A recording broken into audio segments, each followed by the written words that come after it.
Welcome everyone. Every Friday we try to learn a little bit from my holy ancestor, the Maharal of Prague. This week's Parshas Tisa. In the book of Exodus, chapter 31, verse 7, we read as O Eis Oyhel Moed Ve'es Haaron La'idus Ve'es HaKaporos HaShe'alav Ve'es Kol Klei HaOhel, that God appointed Aholiav and Bezalel, commanding the tent of meeting and the ark of the testimony and the ark cover that was thereupon, and all the furniture of the tent.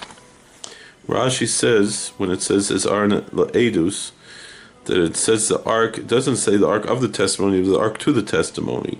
With Tzarech Luchos Ha'edus, Rashi explains that modifier of the lamed, that to, means it's for the need of the tablets of the testimony. So the Heilige Zayd of the Maharal in Aryeh says to Nasa Aaron La'edus.